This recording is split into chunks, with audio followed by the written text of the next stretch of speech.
an omnipresent reminder of the whispering man's relentless watch. My friend, alarmed by my anxiety and deterioration, urged me to seek professional help.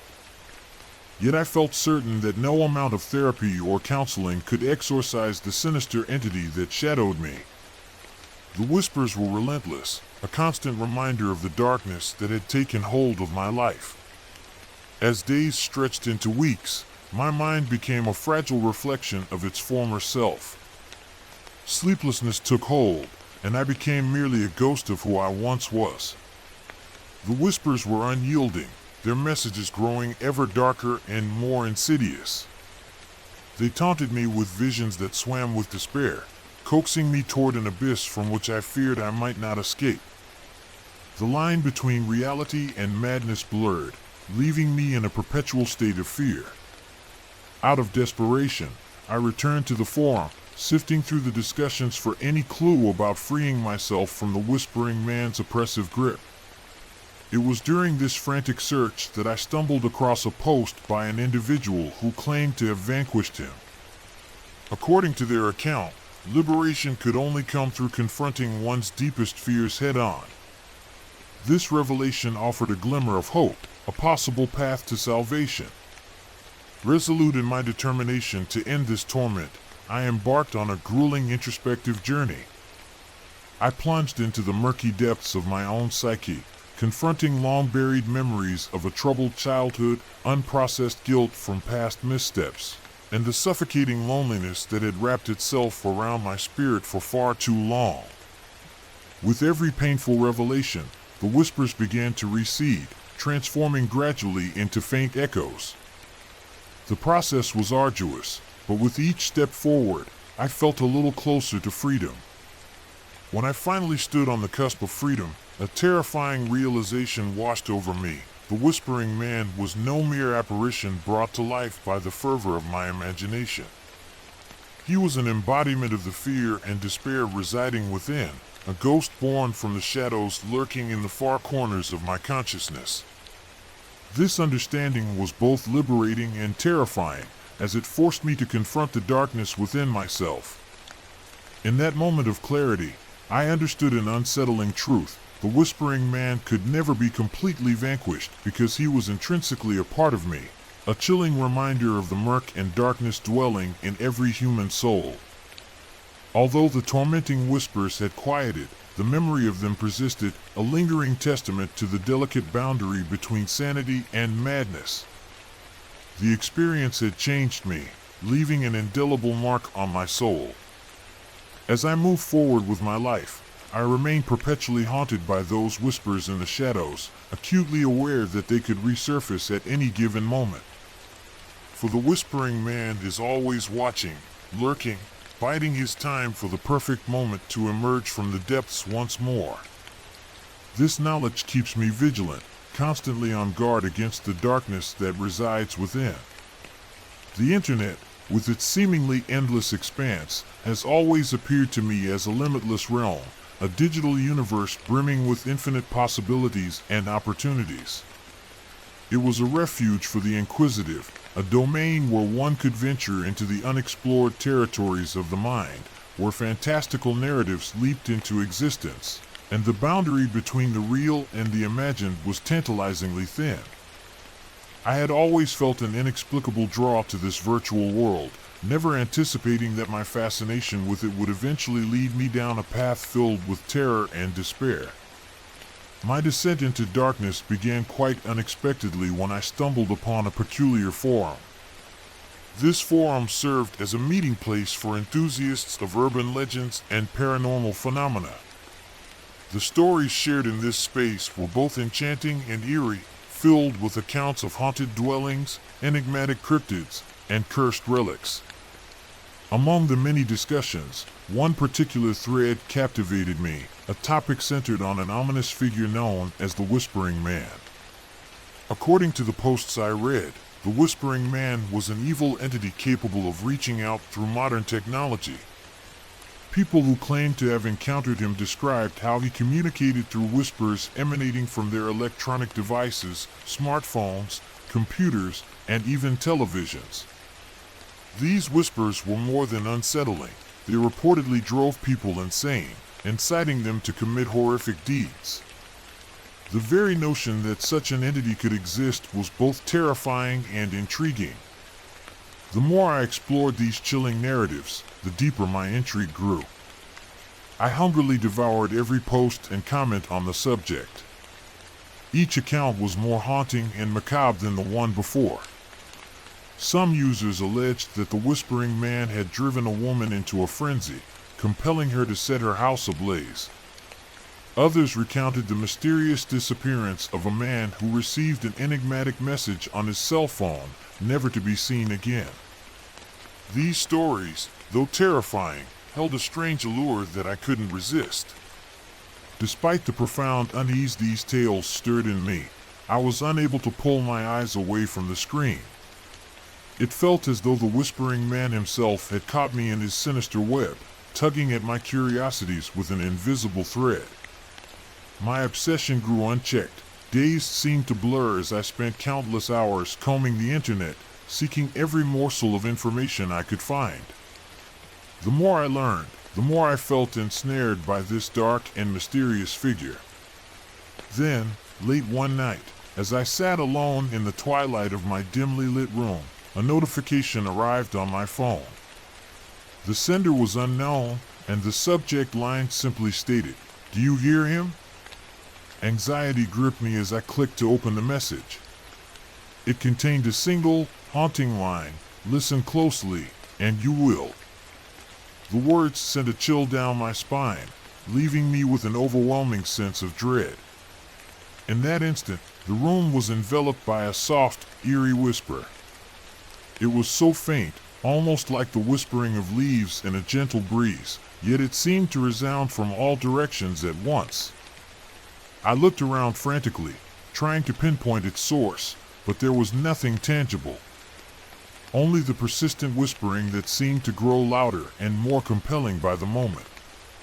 The sensation was unnerving, as if the very walls were closing in on me. Panic swept over me as the realization dawned: the Whispering Man had found me. Desperate, I tried to shut off my phone, but the whispers persisted, now echoing from my computer speakers and even the dormant television. It was as though the entire room had been bewitched by his malevolent presence. I felt trapped, unable to escape the sinister voice that seemed to permeate every corner of my existence. In a state of sheer terror, I abandoned my apartment, seeking refuge at a friend's house. But even there, the whispers haunted me, an omnipresent reminder of the Whispering Man's relentless watch. My friend, alarmed by my anxiety and deterioration, urged me to seek professional help. Yet I felt certain that no amount of therapy or counseling could exorcise the sinister entity that shadowed me. The whispers were relentless, a constant reminder of the darkness that had taken hold of my life.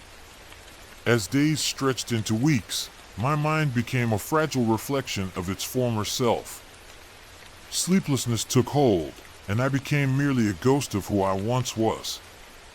The whispers were unyielding, their messages growing ever darker and more insidious. They taunted me with visions that swam with despair, coaxing me toward an abyss from which I feared I might not escape. The line between reality and madness blurred, leaving me in a perpetual state of fear. Out of desperation, I returned to the forum, sifting through the discussions for any clue about freeing myself from the Whispering Man's oppressive grip. It was during this frantic search that I stumbled across a post by an individual who claimed to have vanquished him. According to their account, liberation could only come through confronting one's deepest fears head-on.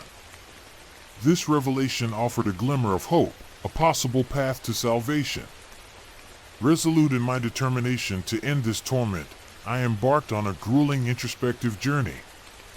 I plunged into the murky depths of my own psyche, confronting long-buried memories of a troubled childhood, unprocessed guilt from past missteps, and the suffocating loneliness that had wrapped itself around my spirit for far too long.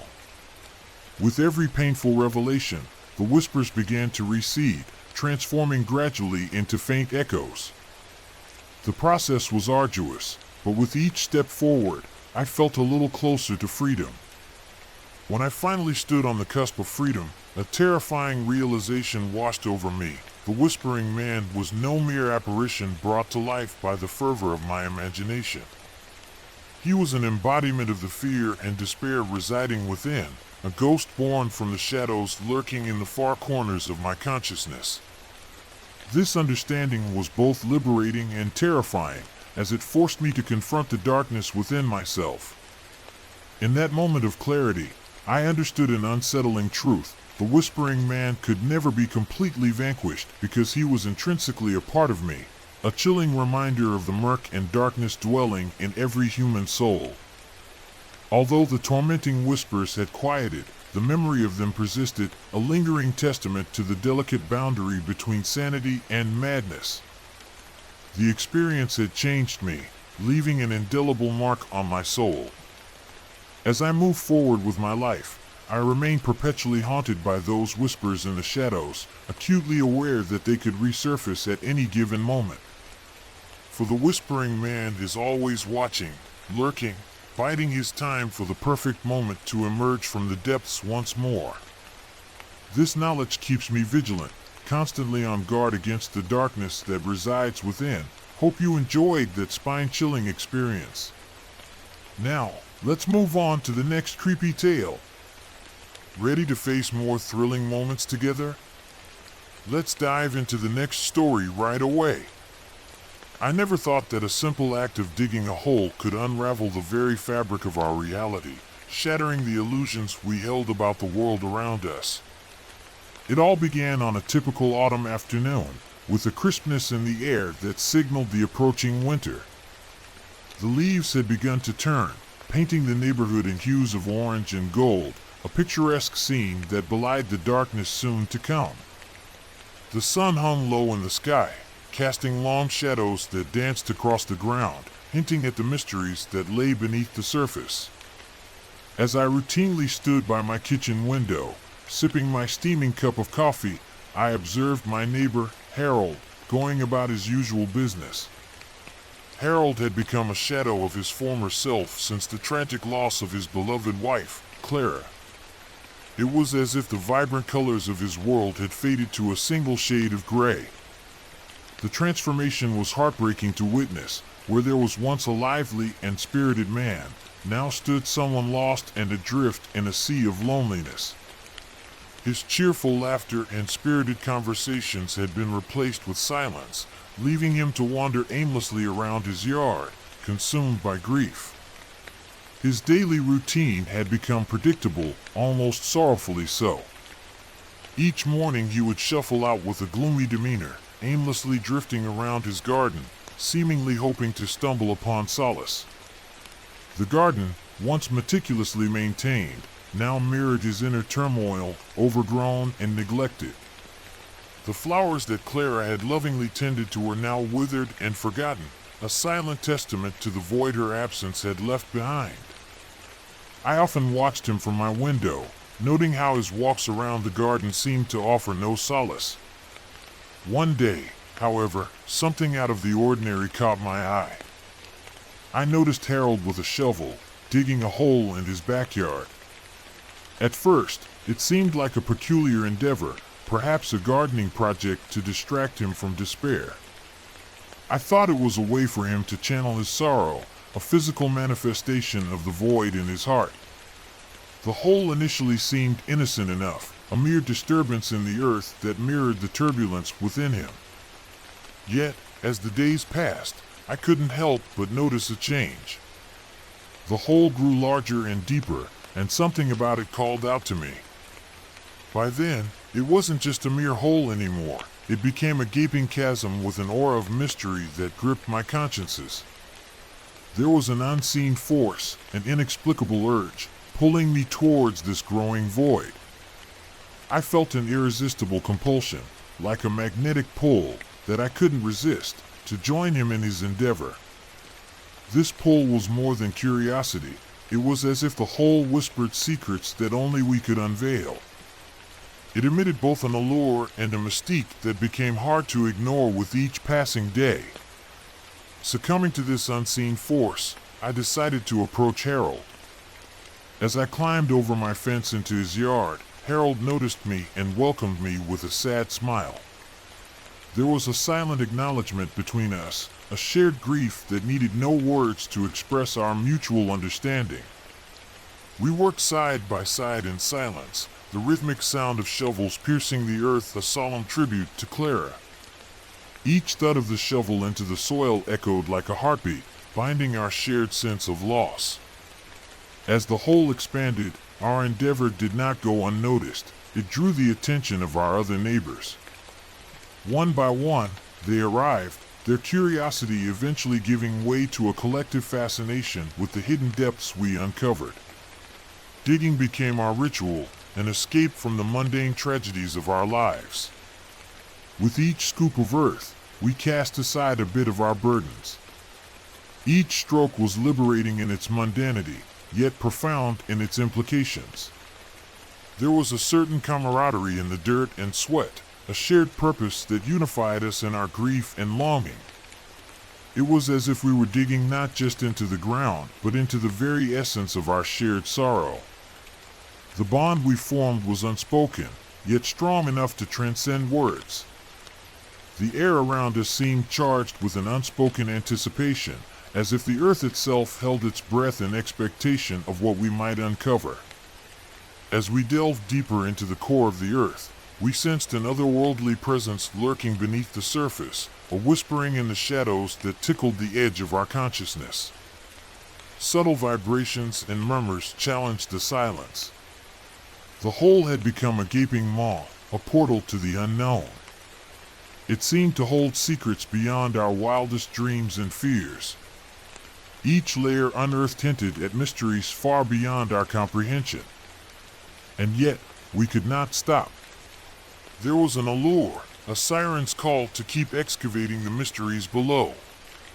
The deeper we dug, the more we became ensnared in its mystical charm. The night came when we finally breached the threshold.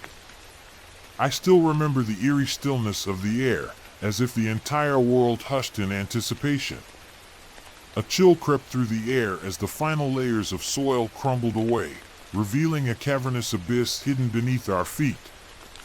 At that moment, the abyss gazed back into us. From its depths emanated an eerie glow, casting our faces in ghostly pallor. It was a light not of this world, a spectacle that both repelled and enthralled us, a siren's call that captivated our senses, pulling us into its enigma.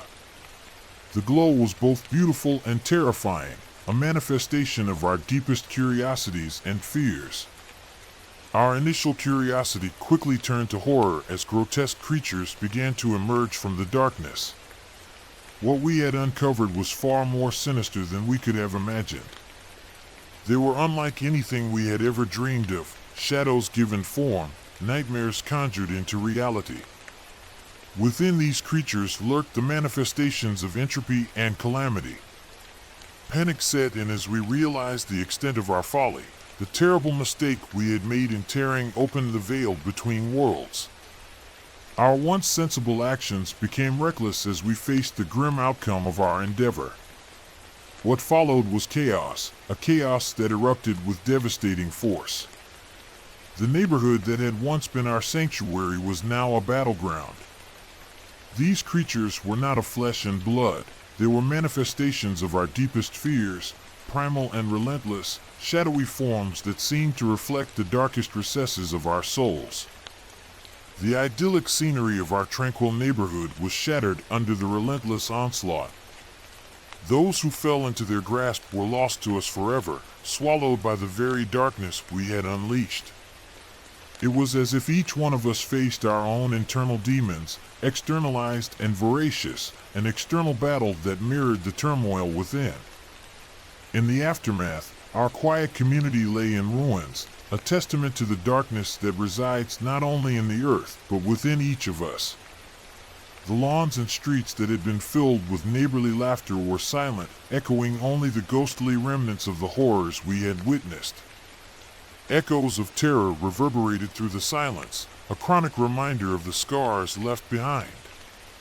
As survivors, We were haunted by the memory of that abyss, the spectral echoes of those we had lost, and the knowledge of the depths we had dared disturb. The hole was eventually filled, a futile attempt to erase the terror it had wrought. A semblance of normalcy returned as grass and flowers now cover the ground, a deception that belies the lurking horror below. Yet, a silent tension lingers in the air, an awareness that the place we had disturbed was merely covered, not conquered. We carried on with our lives, but deep inside, we knew the truth. But I cannot forget. In the silent hours of the night, when the world is still and quiet, I still hear the whispers calling from the deep, and a part of me wonders if the darkness within is waiting for the chance to rise again. In our quest to uncover the unknown, we had laid bare the abyss within ourselves, and the cost was unimaginable. The dual realization of the power and peril of our actions became engraved in our souls. This revelation remains with me, a chilling reminder of our capacity for destruction and the shadows that linger in the corners of our souls. The events that transpired served as a haunting testament to the mysteries we sought to unravel and the unmistakable truth that lies within, an unsettling mirror to the void in our hearts that mirrors the void in the earth. It serves as a cautionary tale. The darkness of potential lies within every choice we make, and sometimes, the secrets we dig up are best left buried. The weight of our actions continues to bear down on us, a constant reminder of the thin line between curiosity and catastrophe. This experience has etched itself into the fabric of my being, a lingering shadow that colors every decision I make. As I move forward, I carry with me the lesson that some doors are better left unopened, some mysteries better left unsolved. Yet, the allure of the unknown still whispers to me, a siren song that tugs at the edges of my resolve. In the quiet moments, when the world is still and the shadows stretch long, I find myself drawn back to that place, to the secrets we uncovered and the darkness we unleashed. It is a part of me now, a constant reminder of the depths we dared to explore and the price we paid for our curiosity. The hole may be filled, but the void it left behind lingers, a testament to the power of the unknown and the darkness that resides within us all. The lessons learned are etched in the silence of our nights, a haunting reminder of the potential for darkness that resides in each of us, waiting for the moment to rise again. Hope you enjoyed that spine-chilling experience. Now, let's move on to the next creepy tale. Ready to face more thrilling moments together? Let's dive into the next story right away. I've always been a night owl, finding comfort and solace in the quiet solitude that the dark hours of night afford. When the world is asleep, my mind becomes more alive, attuned to the subtle nuances of silence and shadow. The night offers a unique tranquility, a chance to reflect and explore thoughts that often remain hidden during the bustling hours of daylight. In those hushed moments, I feel a connection to something larger, something that whispers secrets only the darkness can hold. The stillness of night allows me to delve into the depths of my imagination, to wander through the corridors of my mind with no distractions.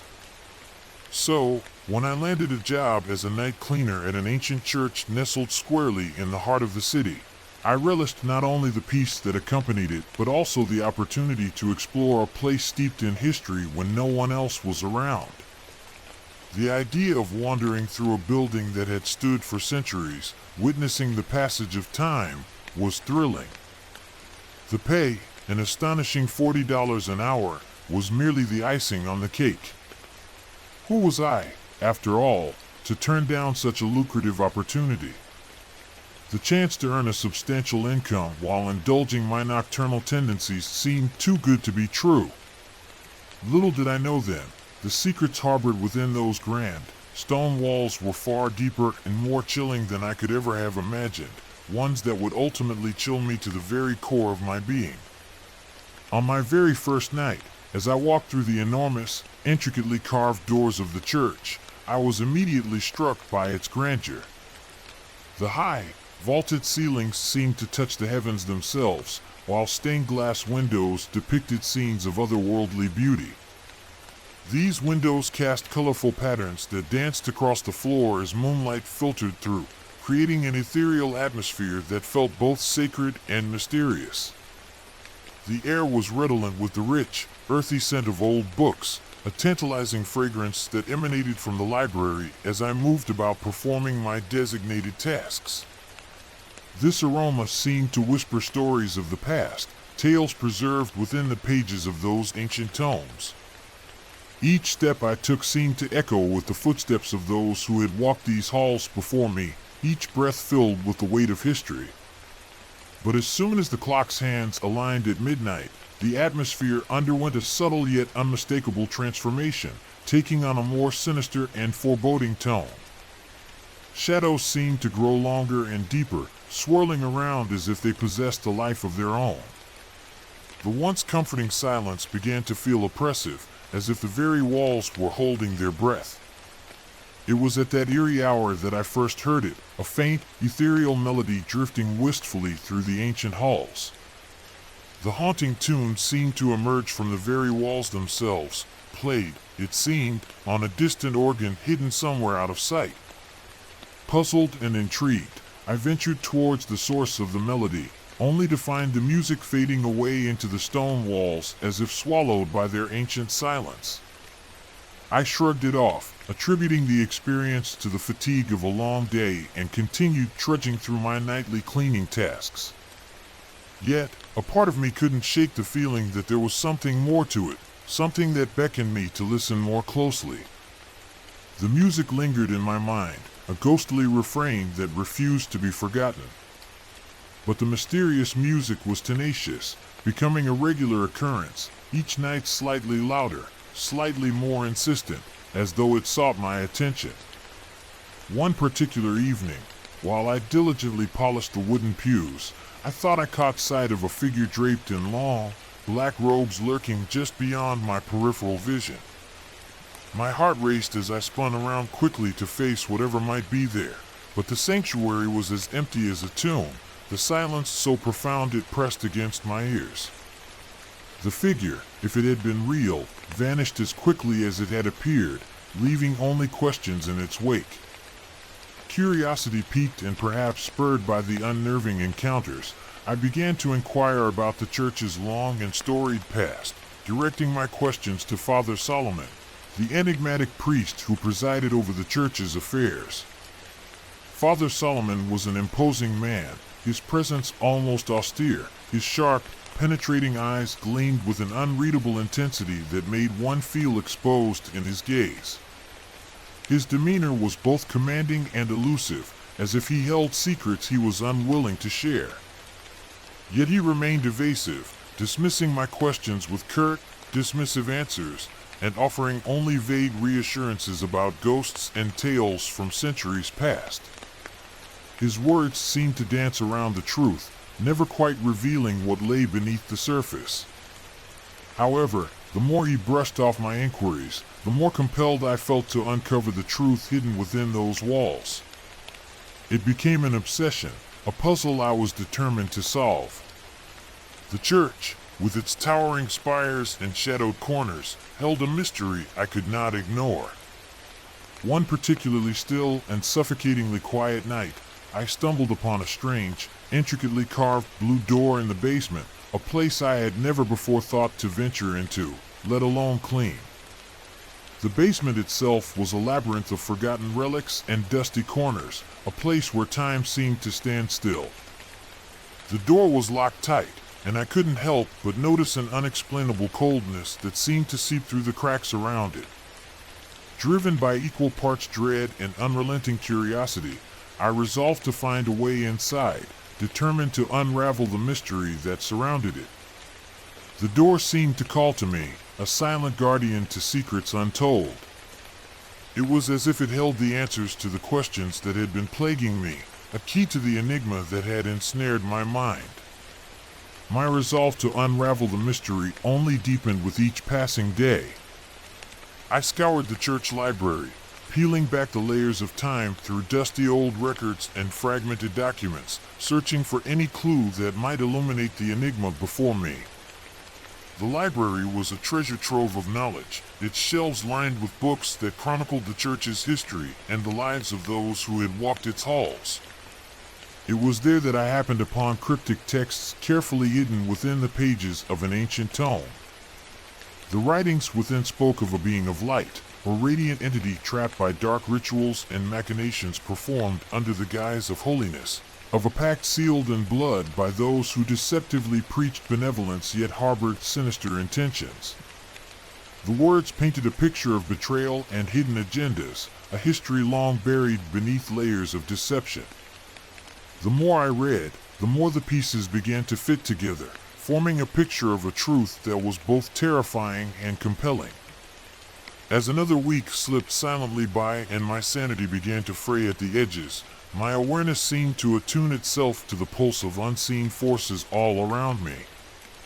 The apparitions, fleeting though they were, became more frequent, and the music transformed into a constant, unrelenting harbinger of terror. Whispers now echoed through the winding corridors, forming words that sent chills down my spine. "Release us." The plea was both a command and a cry for help, reverberating through the very fabric of the church. It was as if the building itself was alive, a sentient entity crying out for liberation. It was then that, while searching for anything that might shed more light on the mystery, I discovered an aged, dust-covered key hidden beneath a loose floorboard in Father Solomon's sparsely furnished office.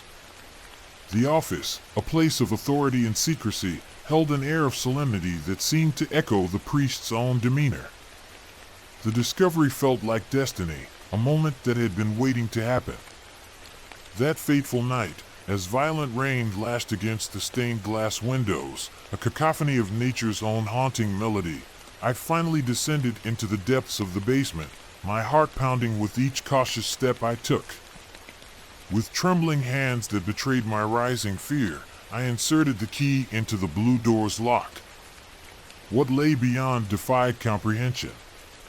Chained amidst a circle of glowing, carved hieroglyphs was a creature of ethereal, breathtaking beauty, an angel, its luminous wings shimmering and reflecting the dim, eerie light of the basement. The sight was both awe-inspiring and heart-wrenching, a vision of grace and suffering intertwined.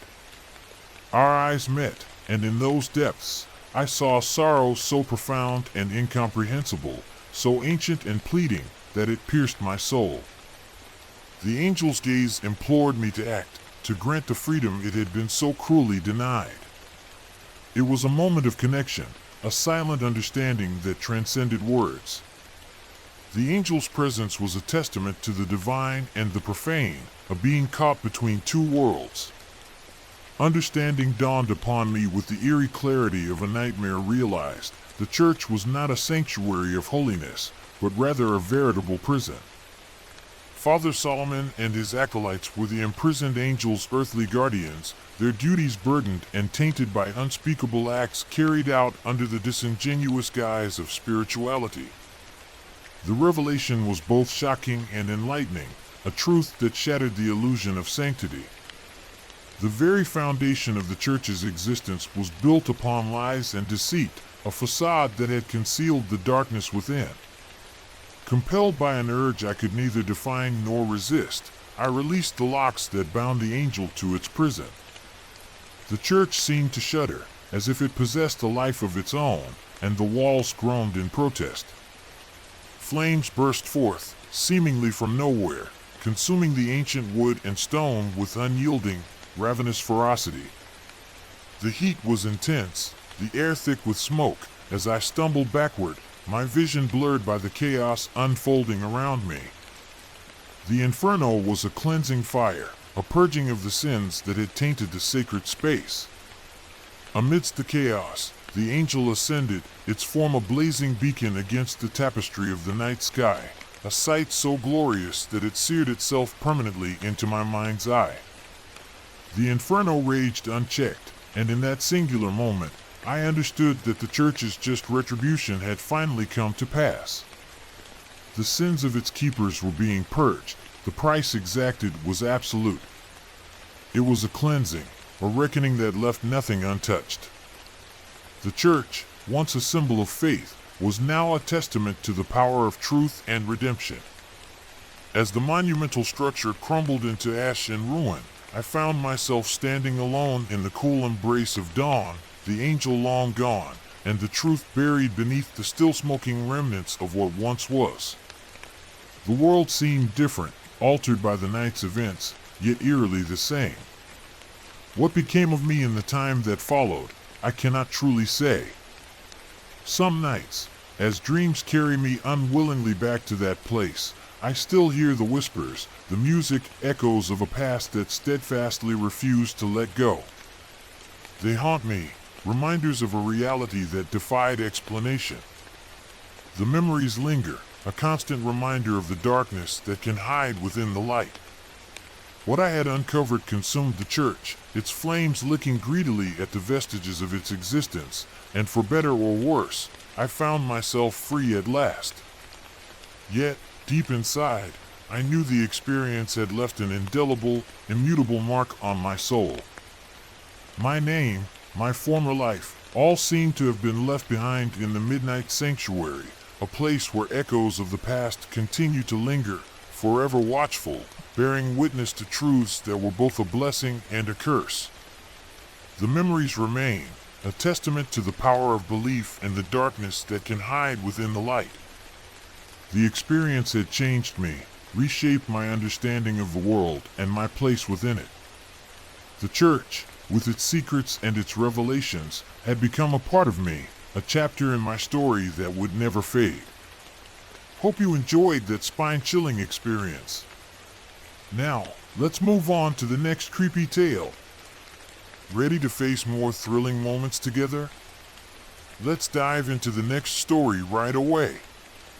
Growing up in a sleepy rural town, the summers seemed to stretch out endlessly before us, each day brimming with possibilities and the promise of adventure. Our town was the kind of place where time seemed to slow down, where the days were long and filled with opportunities for exploration. My childhood companions and I were inseparable, bonded by the shared thrill of exploration and the simple joys of youthful freedom. We were like a tight-knit band of explorers, navigating the vast playground that was our town. Our playground was vast, encompassing the rolling fields and dense patches of forest that surrounded the town like a protective embrace.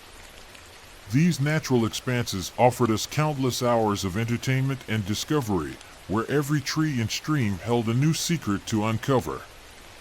We would spend hours wandering through the woods, inventing stories and games that only we understood. But it was the old Johnson farmhouse at the edge of town that truly captured our imaginations and drew us in like a magnet, a mysterious beacon calling us to adventure. The farmhouse had been abandoned for as long as anyone in the town could remember. Its windows were boarded up, and its once vibrant paint had faded and peeled under the relentless sun, giving it a forlorn and forgotten look. The structure stood as a testament to time, a silent witness to the years passing by. To the adults, it was nothing more than a dilapidated structure, a relic of the past with no place in the present. They saw it as an eyesore, a decaying reminder of bygone days. But to us, it was a gateway to endless make-believe, our very own haunted house where we could play out the echoes of our dreams and fears. The mystery of the place was irresistible, and it became the setting for countless adventures in our young minds, a stage for the dramas and fantasies we concocted. We imagined it as a castle, a fortress, a place where anything was possible. One particularly hot summer, when the air hung heavy with humidity and the cicadas sang their relentless, droning song, we decided to take our games into the cool, shaded mystery of the farmhouse. There were 5 of us that day, each eager, each blissfully unaware of the secrets waiting within those crumbling walls. Our hearts were filled with anticipation, our imaginations running wild with the possibilities. We shrugged off the usual stories told by locals, tales of strange happenings and ghostly sightings, dismissing them as mere superstition. After all, what did we have to fear in our youthful bravado? We were invincible, or so we believed. The stories of ghosts and strange noises only added to the allure, making the farmhouse seem even more like a place of magic and mystery. Our plan was simple, a game of hide and seek. The thrill of this familiar game was heightened by the eerie ambience of the farmhouse, each creak of the wood and whisper of the wind weaving a tapestry of spooky delight that sent shivers down our spines. The old house seemed alive, its very walls whispering secrets as we moved through it. I volunteered to be the seeker, eager to test my friend's hiding skills and my own courage. As I counted, face pressed against the rough bark of an ancient oak in the front yard, they scattered, their laughter fading into the whispers of the forgotten house, leaving me alone with my thoughts and the anticipation of the chase. I could feel the excitement building inside me, a mix of fear and exhilaration that made my heart race. And so, with excitement bubbling in my chest, I set off to seek them out. The interior of the house was cooler than outside, a damp chill that raised goosebumps along my arms and sent a shiver down my spine. The smell of mildew and dust coated the air, disturbed by our presence and mingling with the scent of old wood and forgotten memories. I found the first of my friends behind an old, moth-eaten sofa, his giggle giving him away in the otherwise silent room. Slowly, I unearthed them one by one, each hiding spot more creative than the last, until only one remained, adding to the suspense and thrill of the hunt. Each discovery was a small victory, a testament to our friendship and shared adventure. We laughed and teased each other, the camaraderie of the game bringing us closer together. It was as I crossed the threshold into what must have once been a parlor that the atmosphere shifted dramatically. The air felt thicker, charged with something unseen yet tangible, wrapping around me like an invisible cloak. I called out, expecting my last friend to reveal himself with a groan at being found, but silence met my words. I listened intently, the old house settling around me with its own language of groans and sighs, but another sound emerged from the quiet, a soft, rhythmic tapping, like fingers drumming lightly against a window pane, breaking the silence with its persistent rhythm. It was a sound that seemed to come from nowhere and everywhere at once, its origin a mystery. The sound was both intriguing and unsettling, drawing me deeper into the house. Curiosity piqued, I followed the sound deeper into the house, toward a hallway that disappeared into shadow, its length stretching before me like a dark tunnel. My footsteps echoed softly, mingling with the steady tap-tap-tap that grew neither louder nor softer, maintaining its eerie consistency. Something about its rhythmic nature set my nerves on edge, an uncanny reminder of a heartbeat, alive and constant. I glanced back, half expecting to see my friends behind me, but the hallway stood barren, empty except for the shadows that danced in the corners. It was as if the house itself was watching, waiting for my next move. The sense of being watched was palpable, adding to the tension and excitement. The tapping led me to a door at the back of the house. It was slightly ajar, revealing a sliver of the room beyond, inviting yet foreboding. As I nudged it open, the hinges groaned like an ancient beast stirring from slumber, the sound reverberating through the stillness. Inside, the room was empty, save for dust motes dancing lazily in the shafts of sunlight piercing through the cracks in the boarded-up windows. And still, the tapping continued, now noticeably coming from above, drawing my gaze upward with a mix of dread and curiosity. The sound seemed to beckon me, urging me to uncover its source. I felt a pull, a compulsion to follow the sound to its origin. An attic. I realized with a chill that my final friend must have climbed up there, though how I hadn't a clue. Carefully, I found the stairway, its narrow ascent curling upward into darkness like a winding path to an unknown world. Each step creaked underfoot, the noise joining the persistent tapping above, creating a symphony of suspense that echoed in the confined space. My heart pounded in my chest, each beat matching the rhythm of the tapping as I climbed. The journey up the stairs felt like a journey into another realm, a place where the rules of the ordinary world no longer applied. As I emerged into the attic, the dimness swallowed me whole, a stale darkness pressing close like a thick fog. It took a moment for my eyes to adjust, to pick out the shapes of forgotten trunks and cobweb-draped rafters that filled the space. But the attic, like the room below, was empty. The tapping had stopped, leaving a silence thicker than the dust that coated every surface, a silence that seemed to hold its breath, waiting. It was a silence that felt alive, as if the very air was charged with anticipation. The stillness was almost oppressive, a tangible presence that filled the room. A whisper of movement drew my gaze to the far corner. My friend's wide eyes met mine, his face ashen, part fear and part urgency, a silent plea for understanding and action. He stood frozen, pointing toward a low window set into the gable, his finger trembling slightly. I followed his gesture, squinting into the muted light, and what I saw there stopped my heart cold, a chill running down my spine. It was a sight that defied explanation, a vision that would haunt my dreams. The moment seemed to stretch out, time slowing as the reality of what we were seeing sank in. A shadow, darker than the dim surrounding it, unspooled slowly against the window, its form amorphous yet undeniably present, like a living entity. It seemed to pulse, growing and receding, like a living inkblot against the sky, a creature of darkness and mystery. At the same moment, as if realizing it was seen, the shadow withdrew, slipping into obscurity beyond the glass, leaving us with the memory of its presence. It was as if the shadow had acknowledged us, marking our encounter as significant. The encounter left us shaken, a reminder of the mysteries that lay beyond our understanding. We didn't wait. Words were unnecessary as we rushed down the stairs, gravity doing most of the work in our haste, our feet barely touching the steps.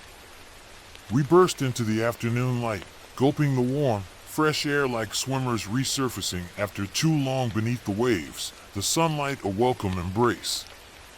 The others, having heard our panicked descent, gathered around, eyes wide with questions we couldn't answer, their curiosity mingling with our fear.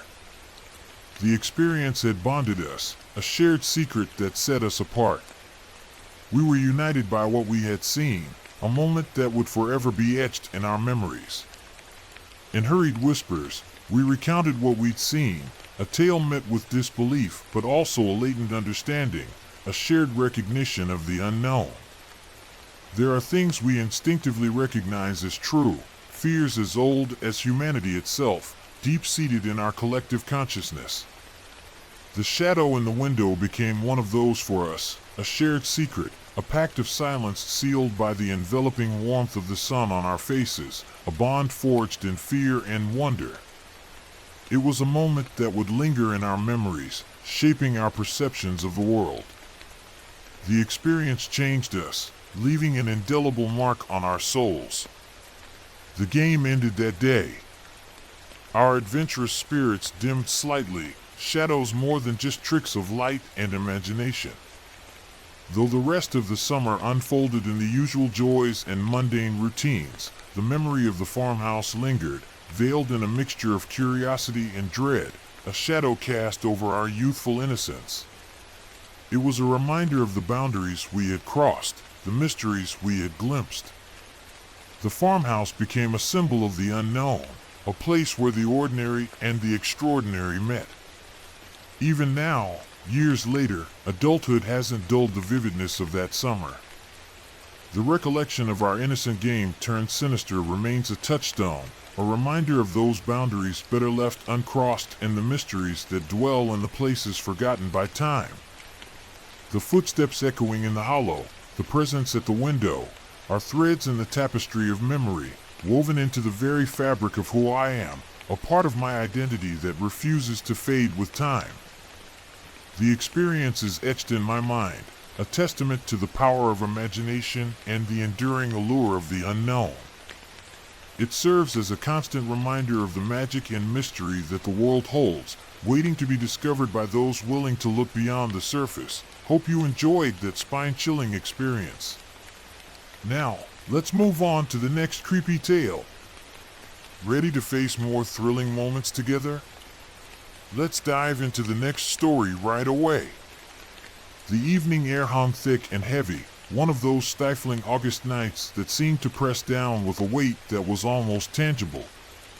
It felt as though the very atmosphere was working against any attempt at comfort, conspiring to make each breath a laborious task. The humidity clung to my skin, a constant reminder of the oppressive heat that seemed to seep into every pore. For months, I had been tormented by relentless headaches, a persistent dull ache that seemed to mirror the tumult within my mind.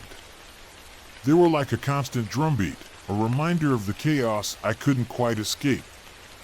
My mother, ever the concerned parent, had urged me to rest, to find relief in the cool, artificial breeze of our air-conditioned living room. She worried endlessly, her voice a constant presence urging caution and care. Yet, the walls of our home seemed to close in around me, suffocating in their proximity, and the mere thought of confinement was unbearable. The air inside felt stale, the space too small to contain my restless thoughts.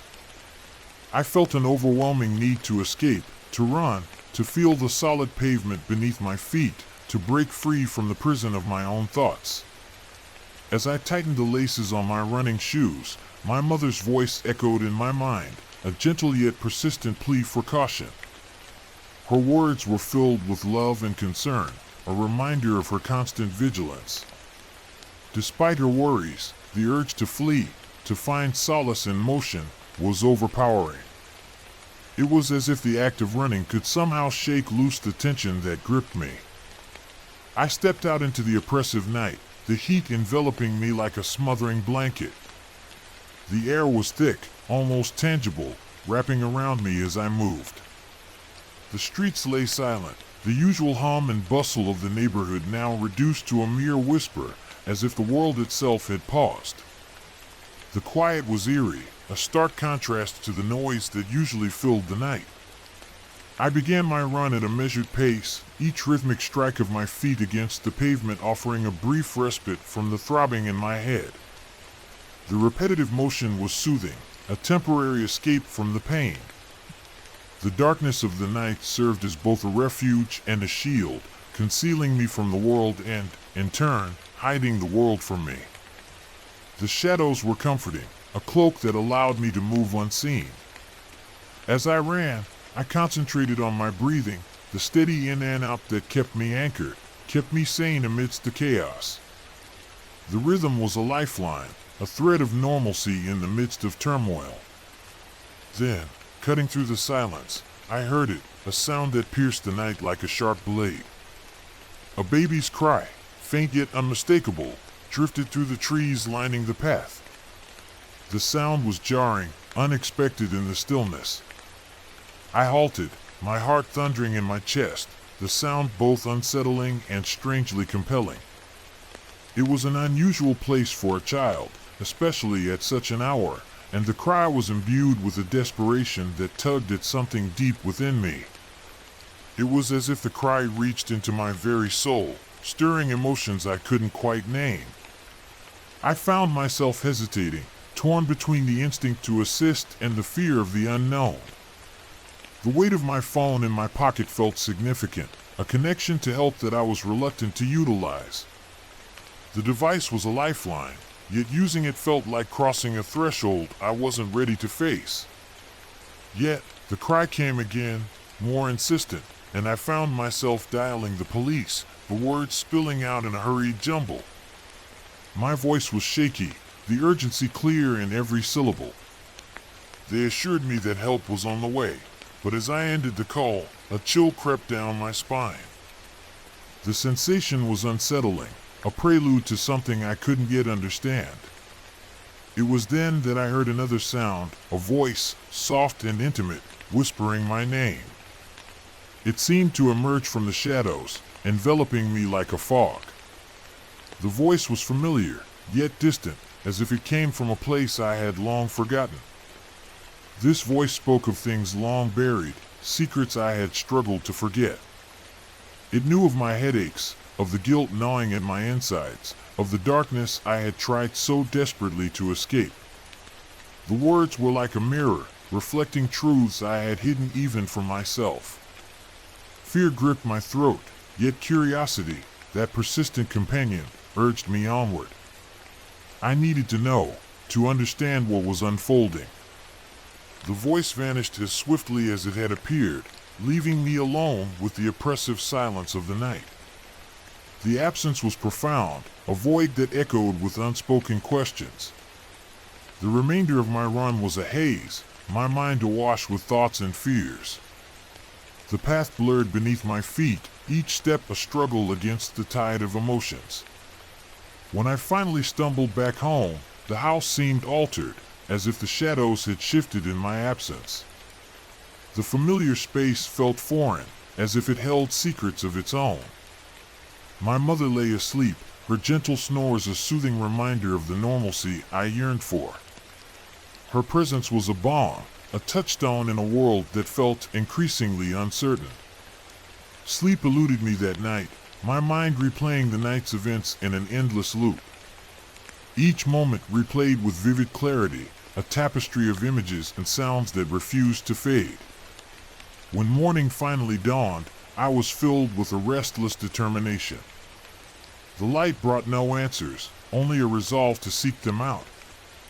I knew I had to return to that place, to face whatever lingered in the shadows of my mind.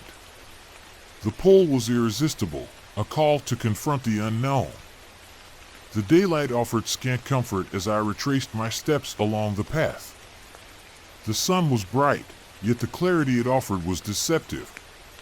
The trees stood silent, the air heavy with the promise of revelations. The stillness was palpable, a prelude to discovery. I moved slowly, each step a reminder of the fear that had gripped me the previous night. The path was familiar yet strange, each twist and turn a reflection of the journey within. It was then that I discovered it, a small clearing hidden among the trees, a place seemingly untouched by time. The space was serene, a world unto itself. And there, in the center, was an old, weathered cradle, its wood worn and splintered. The sight sent a shiver down my spine, memories crashing over me with an intensity that left me breathless. The cradle was a symbol, a relic of the past that held the key to the present. The voice returned, a gentle murmur carried by the wind, urging me to remember. The words were soft, yet their impact was profound. As I stood there, the pieces of the puzzle began to align. The headaches, the guilt, the secrets I had buried deep, they were all connected to this place, to the choices I had made. The realization was both freeing and binding, a truth that offered both clarity and consequence. In that moment, I realized the darkness I had been fleeing was not an external force, but a part of myself, a shadow I had cast through my own actions. The revelation was stark, a mirror held up to my soul. The relief of understanding was tempered by the weight of the truth, a truth I could no longer ignore. The knowledge was a burden, yet it was also a path to healing. As I left the clearing, the headaches that had plagued me for so long began to dissipate, but the fear remained, a constant reminder of the past I could not alter. The journey had changed me, yet the echoes of what had been lingered. The August night had whispered its secrets, and I was irrevocably changed by what I had learned. The revelations lingered, a testament to the journey I had undertaken, both within and without. The path ahead was uncertain, but it was mine to walk, armed with the truths I had uncovered. Hope you enjoyed that spine-chilling experience. Now, let's move on to the next creepy tale. Ready to face more thrilling moments together? Let's dive into the next story right away. I always envisioned my retirement as a new beginning, a time filled with serenity and tranquility, a phase in life where I could finally enjoy the calm pleasures of our quaint little town, Brighton Cross. It was supposed to unfold as a gentle era of relaxation, where I could indulge in the slower rhythms of life set against a backdrop of familiar faces and comfortable places, echoing the warmth of community I had come to cherish over the years. My days were to be filled with peaceful walks through the cobblestone streets, leisurely afternoons in the company of decades-old friends, and evenings spent watching the sun dip below the horizon, painting the sky with hues of peace and nostalgia. However, during the summer of 2023, a cruel twist in fate came forth, disrupting this serene vision and instead plunging me into a reality laced with horror, a waking nightmare that would etch itself indelibly into the landscape of my memory. It was on one such sweltering afternoon in July, when the air hung heavy with an oppressive heat that clung unyieldingly to every surface and seemed to squeeze one's very spirit, that I first perceived something was dreadfully, inexplicably amiss with Frank. Frank was a genial and friendly old gentleman known to everyone in Brighton Cross. Until his retirement, he had been the heart and soul of the Resting Hawk, the town's beloved pub. His affable nature and constant presence had been a comforting fixture in our daily lives, embodying the warmth of community spirit. Over the years, I had come to know him well, understanding deeply that Frank was one to wear his emotions openly on his sleeve, never one to mask what he felt, expressing his heart openly and without hesitation. Yet on this particular day, there was something profoundly foreign and troubling in his gaze, an unsettling void that reached into my own heart and chilled me to my core, far beyond what any heat from the summer sun could achieve. As the late afternoon sun enveloped the cobblestone streets of Brighton Cross in a luscious golden glow, producing ominously long shadows that seemed to gesture towards unseen dangers, Frank ambled into the town square. He did so without his characteristic friendly wave, a habitual greeting every resident had come to expect, and returned in kind with a smile. Instead, and to our great collective astonishment, he began to scream, his voice a jarring disruption to the peaceful scene. His words were a jumble of incoherence, caught in a wild web fraught with the tangles of paranoia and ominous fear. What began as mere incoherent shouts quickly erupted into an unbearably terrifying spectacle of self-inflicted harm, right there in full view of our disbelieving eyes. We could do nothing but stand frozen, horrified and helpless, as he was overtaken by a violent tempest of madness mere feet away, until finally, as if in resignation, he collapsed on the sun-baked pavement, his form hauntingly still and lifeless. Frank's untimely and tragic death marked merely the beginning of a series of disturbing events. It was not the isolated tragedy we had all desperately hoped it would remain. One resident after another in Brighton Cross succumbed to an inexplicable descent into madness, as though caught in the clutches of some relentless, invisible force that refused to relinquish its grip. The Wilsons, our elderly neighbors who had always exemplified a model of a loving partnership, found themselves torn apart by a frenzy so fierce it shocked everyone, their terror-filled screams slicing through the quiet nights, leaving an indelible horror in their wake. The cherished friendships and long-standing bonds that formed the backbone of Brighton Cross swiftly unraveled, disintegrating with alarming rapidity, even faster than Frank's mortal remains under the harsh July heat. As panic surged through the town like a viral contagion, I found myself barricaded within the usually comforting confines of my home. My windows transformed into portals through which I bore unsettling witness to a world spiraling uncontrollably into chaos. I saw familiar faces morphing into unrecognizable strangers, their eyes hollow and actions erratic. The radio, once a source of connection and community news, now crackled with ominous fragments of an inexplicable, distressing quarantine. The ground beneath our collective feet seemed to shift as it became clear we were trapped, ensnared in a nightmare with roads barricaded, and mysterious figures cloaked in foreboding anonymity stationed at the town's periphery. Their intentions were as obscured and clouded as their concealed faces, leaving us with no help, no escape, only the domineering presence of insanity lurking at our very doors. Under the weight of mounting desperation, those of us who clung to our clarity, those precious few remaining sane souls, formed tentative alliances out of sheer necessity and a drive for mutual survival. Among us was Sarah, the town librarian, whose previously gentle manner was now reinforced with a fierce determination. Ted, an ex-Marine once comfortable in his solitude but now an invaluable crux in our makeshift group, and Emily, a high school senior whose sharp intellect and insight belied her young age, providing guidance and understanding well beyond her years.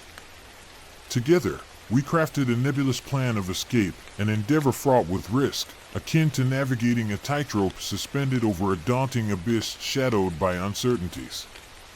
Each night was transformed into a solemn vigil as we took turns keeping watch, our eyes sharp and unwavering in anticipation of encountering the soulless figures lurking just beyond the shadows, figures that had once been cherished friends and beloved family. Sleep became a rare treasure, and when it did grace us with its temporary presence, it offered scant respite, plagued by nightmares that mirrored our waking fears and dread. By the light of day, we scoured the deserted remnants of our once thriving town for the necessities of survival, moving silently as phantoms through Brighton Cross, our presence as barely noticeable as shadows, averting our gaze from the painful, scattered reminders of human fragility that all too frequently littered our path. It did not take long for the realization to dawn upon us, like a slow creeping chill, that this collective descent into madness was anything but accidental. Beneath the surface of our town lay sinister secrets, long buried yet reeking with malevolence.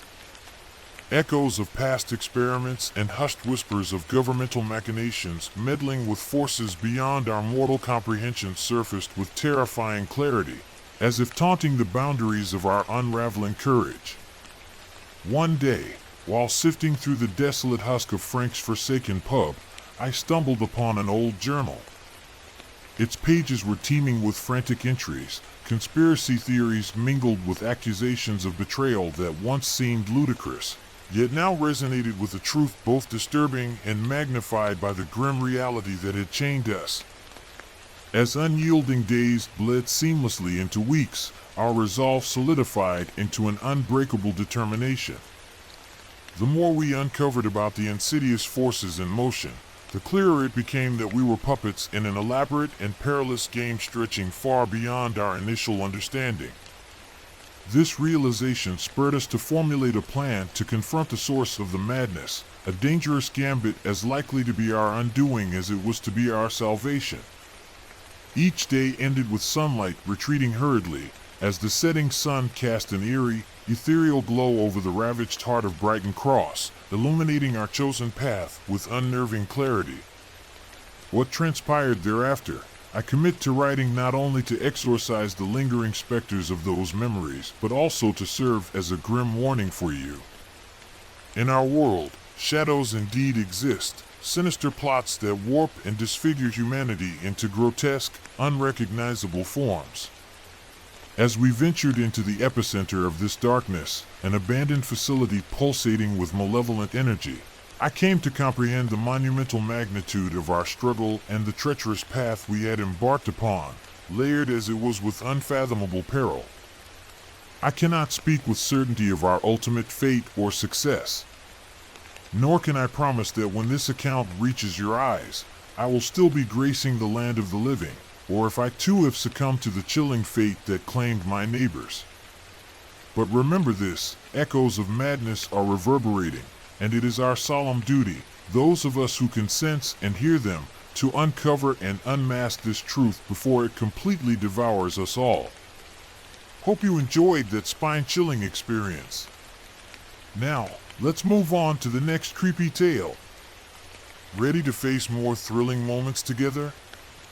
Let's dive into the next story right away. As I sit here, attempting to capture the essence of my experiences in words, a peculiar blend of nostalgia and dread envelopes me. wrapping me in a cocoon of memories that seem to stretch across the vast expanse of time.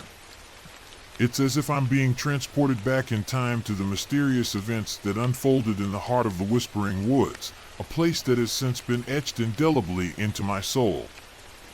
This narrative is more than just a recounting of an unusual adventure. It stands as a testament to the indomitable human spirit, showcasing our remarkable resilience when confronted with the mysterious and inexplicable elements of the unknown. It is a story of courage and unity, of facing the unfathomable with a steadfast heart and a determined mind. Our tale began on a crisp, invigorating autumn afternoon, a day where the air was saturated with the rich, earthy aroma of fallen leaves that danced playfully in the gentle breeze. The sky was a brilliant canvas of azure, dotted with fluffy white clouds that seemed to float lazily across the horizon. It was on this fateful day that I decided to lead a group of local children on an adventurous walk through the enchanting forest that bordered the edges of our quaint town. The Whispering Woods, with its towering, ancient trees and dense, mysterious underbrush, had long been a source of bewilderment and fascination, a place where imagination could run wild and free. Legends wove tales of ancient secrets concealed within its depths, but such stories were often dismissed as mere folklore until that unsuspecting day arrived, changing our perceptions forever. As we ventured deeper into the heart of the forest, an unusual chill settled upon us, a coldness that seemed to seep into our very bones, and the woods seemed to communicate in a language neither our minds nor ears could comprehend. It was as if the forest itself was alive, whispering secrets that only it could understand. It was at this eerie juncture that young Tommy, with his eyes wide with wonder, stumbled upon an intriguing, old leather-bound book, partially buried beneath the roots of a gnarled and twisted tree. Strange symbols shimmered on its cover, catching the dappled sunlight in a mesmerizing dance of light and shadows. Our curiosity inflamed, we huddled closely as I carefully opened the book, revealing a collection of cryptic texts and illustrations that depicted landscapes unprecedented in their ethereal beauty and eeriness, each page a window into a world unlike any we had ever imagined. Unbeknownst to us, this book represented more than a mere relic of bygone eras. It constituted a key, a sophisticated, multidimensional tool capable of bridging disparate realms. As we delved into its enigmatic contents, a low, resonating hum vibrated through the air, a sound that seemed to resonate within our very souls, and before our astonished eyes, a shimmering portal materialized against the backdrop of the forest's verdant canopy. It was an enthralling spectacle, both mesmerizing and terrifying, as the swirling vortex beckoned us with an unspoken promise of adventure yet to unfold, drawing us closer with its irresistible allure, a siren call that was impossible to resist. Our initial wonder and awe swiftly morphed into palpable horror as grotesque, nightmarish creatures began to emerge from the swirling depths of the portal. Unlike anything our eyes had ever witnessed, these twisted entities defied the natural order with their unsettling forms, each one more terrifying than the last. The portal quickly revealed its unstable nature, serving as a precarious gateway threatening to unleash chaos upon our tranquil world, a world that had never prepared us for such an encounter with the unknown. It was as if the very fabric of reality was unraveling before our eyes, leaving us to face the unimaginable. In the face of looming danger, I assumed the mantle of guardian, championing the cause of protecting the children by devising strategies and tactics to repel the advancing nightmares. Each encounter demanded unwavering courage and ingenuity, and with every hard-fought victory, our strength and solidarity as a group grew exponentially. We learned to rely on one another, to trust in our collective strength, and to face each new challenge with determination and resolve. Yet, despite our successes, the threat continued to loom larger and more formidable, transforming the once magical forest into a perilous battleground. The forest, once a place of wonder and mystery, was now a theater of conflict, testing the limits of our resolve and pushing us to the brink of our endurance. Amidst the tumultuous struggle, a profound revelation dawned upon me. The book functioned not only as a key, but also as a communicator, a conduit through which the souls of other dimensions reached out across time and space to our own. This sobering realization brought clarity to the understanding that our actions carried implications far beyond our limited comprehension. We were not merely participants in an isolated adventure. We were part of a larger narrative that spanned worlds and dimensions, each choice echoing with significance, each decision a ripple in the vast ocean of existence. As the instability of the portal escalated, urgency compelled us into action. The children, brimming with courage and resourcefulness, devised a bold plan to close the gateway. It was to be a perilous endeavor, one that demanded we confront our deepest fears and most profound doubts. Yet, united by our shared resolve to preserve our world, we confronted the challenge head-on like warriors driven by an unwavering determination. Together, we strategized and executed our plan with precision, knowing that the fate of our world hinged on our success, that our actions would determine the course of our future. In a climactic, heart-pounding confrontation, our combined efforts triumphed, sealing the portal and banishing the sinister creatures back to their otherworldly realm. Silence descended upon the forest once more, its whispers now reduced to a gentle, soothing breeze that caressed our weary souls. Victorious, yes, but irrevocably changed by the experiences that had tested our resolve. We had emerged from the ordeal stronger and more united, our bonds forged in the crucible of shared adversity, our spirits tempered by the trials we had faced. In the peaceful aftermath, as we made our way back along the familiar path to the safety and comfort of our beloved town, I was filled with a newfound sense of hope and an unshakable feeling of belonging. The children, with their unyielding spirit and bravery beyond their years, imparted invaluable lessons about the power of unity and resilience. The Whispering Woods, with its secrets and unfathomable mysteries, had become an indelible part of our story, a poignant reminder of the extraordinary adventure we shared and the bonds we forged beneath its ancient canopy. The forest, once a place of mystery, was now a symbol of our triumph and growth, a testament to the strength of the human spirit and the enduring power of friendship. And so, as I bring this chapter of my life to a close, I carry forward the lessons learned in those mystical, haunted woods, forever grateful for the courage and camaraderie that illuminated our way through the encroaching darkness. The memories of our journey, the challenges we faced, and the victories we achieved will remain with me always, a testament to the power of the human spirit and the enduring strength of the bonds we formed.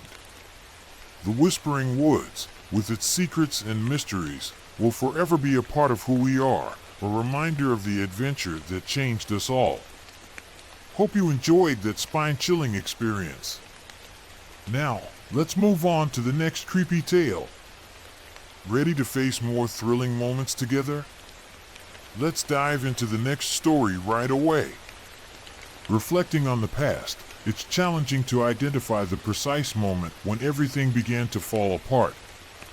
Our lives in the modest suburban home where we grew up seemed straightforward and predictable, a serene existence that offered comfort in its routine.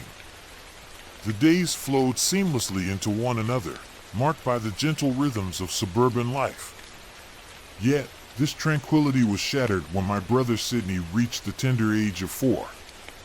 It was as if an ominous shadow descended upon our family, whispering dark secrets in the quiet corners of our lives, secrets that seemed to grow louder with each passing day.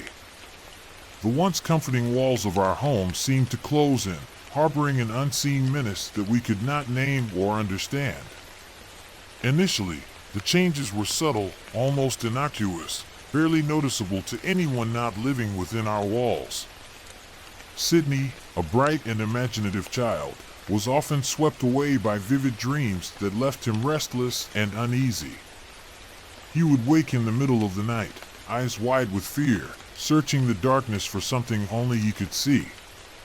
Our neighbor, Mrs. Thompson, noticing his nighttime distress, kindly gifted him a plush rabbit toy, whimsically named Mr. Jingles. At first, Mr. Jingles appeared to be a blessing. Sidney clung to the toy as though it were a lifeline, the nightmares that once plagued his nights dissolving under the toy's watchful presence. We all welcomed this transformation, relieved by the newfound peace that settled over our nightly routine.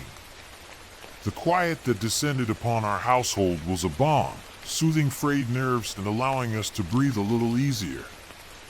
However, as time passed, Sidney's attachment to Mr. Jingles grew increasingly unsettling. He began to engage in endless conversations with the toy, as if they were sharing deep, secretive dialogues. His laughter, once innocent and light, took on a sinister tone, echoing eerily through the halls at odd hours. The sound would often jolt me awake, sending shivers down my spine as I lay in bed, paralyzed by a fear I couldn't quite understand. While my parents dismissed this behavior as a mere phase, I couldn't shake the chill that crept over me each time I passed his room, the air seemingly heavy with an unseen presence. It was as though the very atmosphere had shifted, charged with an energy that was both foreign and frightening. As days turned into weeks, strange occurrences began to punctuate our lives with alarming frequency. Objects inexplicably moved on their own, shadows flickered in places devoid of light, and an overwhelming sense of dread settled over our home. It was as if the house itself had become a living entity, breathing and watching us with an unseen gaze. Sidney's behavior became increasingly erratic, his once bright eyes now glazed over as if he were witnessing something beyond our comprehension. My parents, their concern mounting, whispered anxiously at night, their fear palpable in the dim glow of their bedside lamp. They clung to each other in the darkness, seeking comfort in shared fears that they dared not voice aloud. Desperate for answers, they sought the counsel of doctors and therapists, yet no one could provide an explanation for the darkness that clung to Sidney. It was during this time of desperation that Father Daniel, a retired priest known for his dealings with the supernatural, entered our lives. He was a stern man, his gaze piercing and intense, as though he could see into the very depths of your soul. He listened intently to our plight, nodding with a knowing expression, as if he had encountered such malevolence before. His presence brought a strange mix of hope and fear, the promise of salvation mingled with the dread of what he might uncover. Father Daniel performed a ritual, an exorcism, he called it, in the dim confines of Sidney's room. The air crackled with tension as he chanted, his voice rising above the oppressive silence that filled the space. I watched from the doorway, my heart pounding in my chest, as shadows twisted and writhed around my brother. With a final, resounding command, Father Daniel declared the evil banished, and for a fleeting moment, peace returned to our home.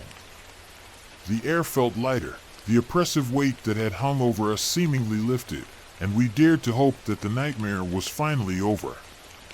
Sidney appeared to revert to his old self, his eyes once again sparkling with the innocence of childhood. My parents were relieved, eager to leave the ordeal behind and return to a semblance of normalcy. They embraced the return of routine, clinging to the familiar as a lifeline in a sea of uncertainty. Yet, I couldn't shake the feeling that something was amiss. The house felt different, as if it were holding its breath, waiting for something unseen. The shadows seemed to linger just a little longer, the silence a bit too profound, as if the very walls were keeping secrets. As the years passed, Sidney grew into a seemingly normal teenager, yet the memory of those dark days lingered in my mind, refusing to be forgotten. I couldn't dismiss the way he sometimes looked at me, with an intensity that belied his youthful facade. There was a depth to his gaze that seemed to hold secrets I dared not ask about. I tried to convince myself it was paranoia, a lingering fear from a time I wished to forget, but the feeling persisted, gnawing at the edges of my consciousness. It was a shadow that followed me, whispering of things left unresolved, of darkness that had merely been pushed aside. Then, the incidents began anew, small at first, almost imperceptible. A misplaced object, a fleeting shadow, Sydney's laughter echoing eerily in the dead of night. The whispers returned, insidious and relentless, gnawing at the edges of my sanity. I realized then that whatever Father Daniel had done, it hadn't been enough. The darkness still lingered, biding its time, waiting for the perfect moment to re-emerge. It was a relentless force, patient and cunning, weaving its way back into our lives with a silent determination. The final confrontation came on a stormy night, the wind howling like a beast outside our windows, rattling them in their frames. The storm seemed to mirror the chaos within our home, a tempest that could not be contained. I found Sydney in the basement, his eyes reflecting a malevolent gleam as he cradled Mr. Jingles. The air was thick with tension, the shadows dancing wildly around us, as if mocking our attempts to find peace. In that moment, I felt the weight of our family's unspoken fears, the realization that the evil had never truly left us. It was a moment of clarity, a recognition of the battle that lay before me. Driven by desperation and an overwhelming need to protect my family, I did the unthinkable. The act itself was a blur, a cacophony of chaos and terror, but when it was over, Sydney lay still, the shadows finally retreating into the depths. I stood there, breathless and trembling, convinced that I had saved us all from a fate worse than death. It was a moment of triumph tinged with tragedy, a victory that came at an unimaginable cost. The authorities called it a tragic accident, a young boy's life cut short by a brother's misguided attempt at heroism. They pieced together a narrative that fit their understanding, neatly packaging the horror into something digestible. But I knew the truth. I had not killed my brother. I had vanquished the demon that wore his skin. It was a distinction that mattered little to the world, but meant everything to me. Even now, as I pen these words from the confines of my cell, I feel no remorse. Only a lingering unease, a sense that the shadows are watching, waiting for another chance to whisper their dark promises. The walls around me offer no solace, the bars no protection from the memories that haunt me. I can only hope that my actions have truly set us free, that the echoes of that malevolent force have been silenced for good. But in the quiet moments, when the world is still, I hear them, faint, distant whispers, reminding me that some shadows never truly fade. They linger, waiting patiently, biding their time until they can once again spread their darkness, a chilling reminder that the battle against such malevolence is never truly over.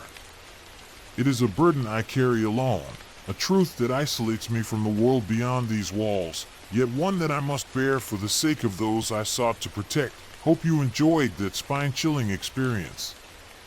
Now, let's move on to the next creepy tale.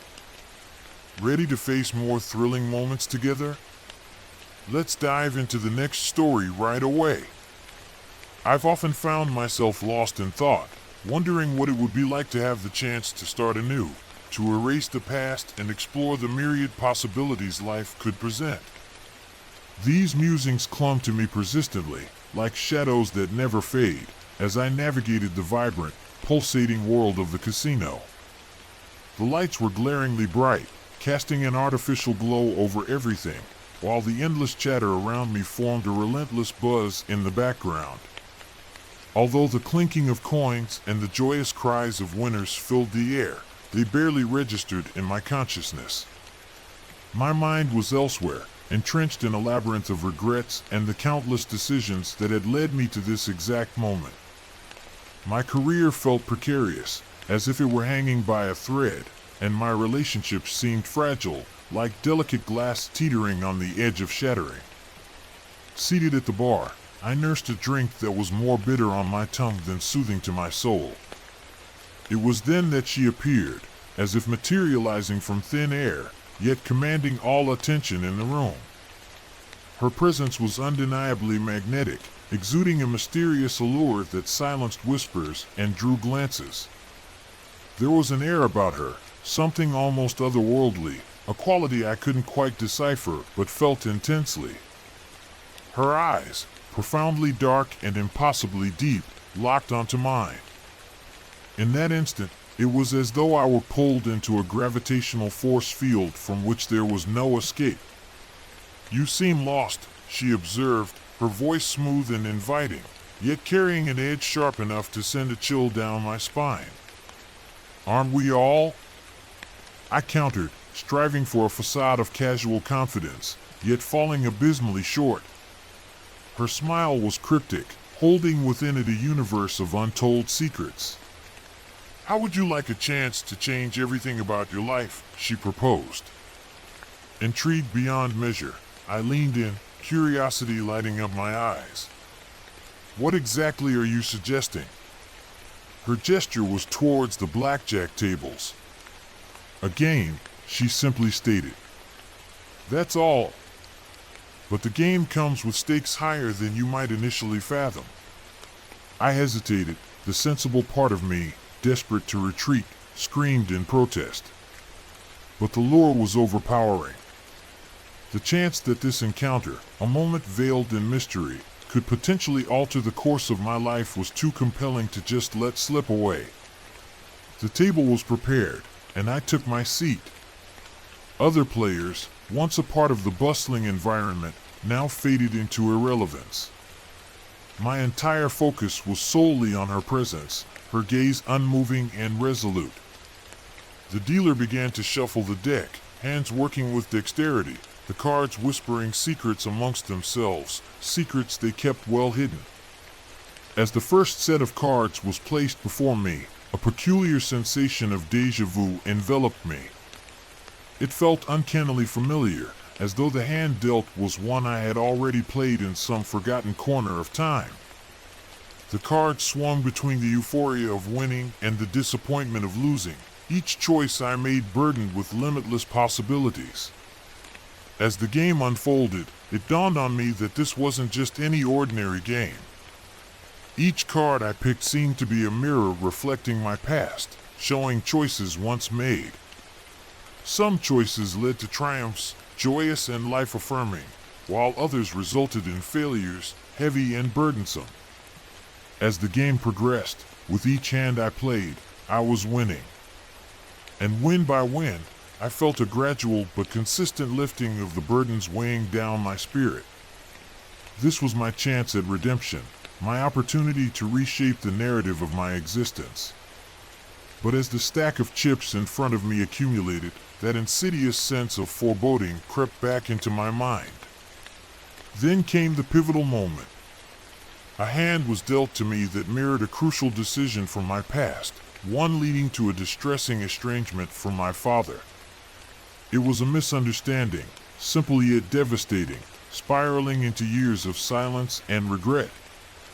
He had been a constant, my cornerstone, my guide through life's chaotic journey. Now, here was a chance to rectify that painful mistake. As the final card was revealed, the air around seemed to hold an eerie stillness, as though the world had stopped to watch this critical moment unfold.